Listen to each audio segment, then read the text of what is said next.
Il est plus facile pour les multinationales de dire qu'elles auraient préféré rester dans l'Union européenne. Pourtant, regardons la Suisse. C'est le pays le plus compétitif et le plus prospère d'Europe.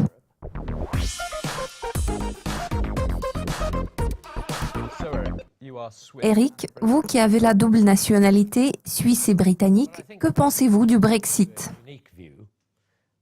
Tout d'abord, je voudrais souligner que je vais présenter un point de vue unique qui n'a pas été exprimé dans le cadre de la rhétorique développée par les adeptes du Brexit et ceux du maintien dans l'UE. C'est le droit de la common law, soit le droit commun, qui prévaut au Royaume-Uni à l'exception de l'Écosse. La common law a été développée sur la base de la Magna Carta, soit la Grande Charte, ce qui signifie que chaque mot écrit compte. Cela sous-entend que si vous oubliez d'ajouter une particule négative au texte d'un contrat, c'est exactement sous cet angle qu'il faut l'analyser. Tous les pays d'Europe et de l'Union européenne ont un système juridique codifié. Le système juridique codifié est basé sur la bonne foi et l'intention. Cela étant dit, lors de sa prise de décision dans le cadre du traitement d'un cas juridique, le juge s'appuie non sur ce qui est écrit et sur le contenu exact, mais sur les vraies intentions des parties.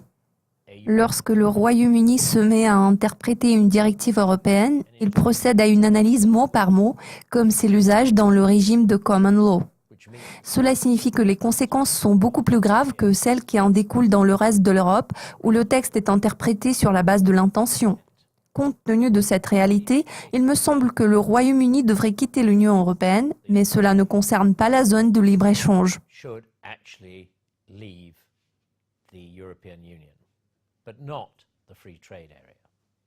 Que pouvez-vous dire sur les éventuelles conséquences de la sortie de l'Union européenne pour l'économie britannique ? Je pense qu'il est possible que l'économie britannique traverse une période de récession qui sera de très courte durée, mais je ne prévois rien de particulièrement grave. Puis la réalité s'imposera.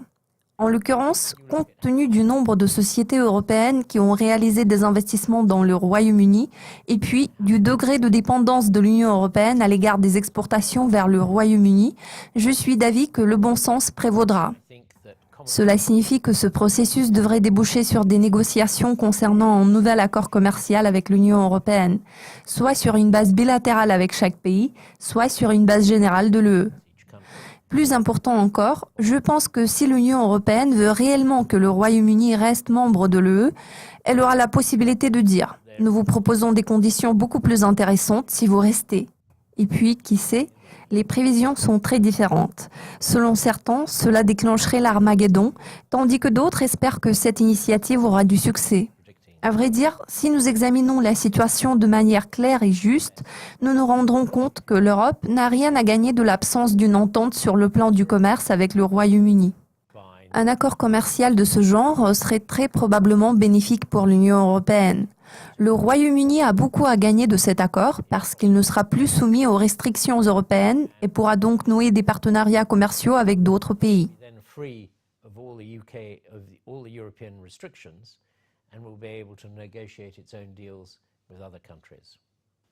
La sortie du Royaume-Uni de l'Union européenne se traduira-t-elle par des pertes d'emplois ?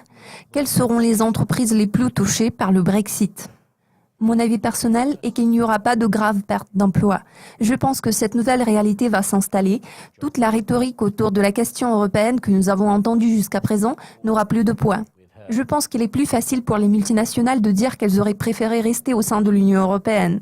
Pourtant, regardons la Suisse. C'est le pays le plus compétitif et le plus prospère d'Europe, qui ne fait pas partie de l'UE, mais il entretient des relations bilatérales. Pour ce qui est de sa position de négociation, elle n'a pas été très bonne jusqu'à présent.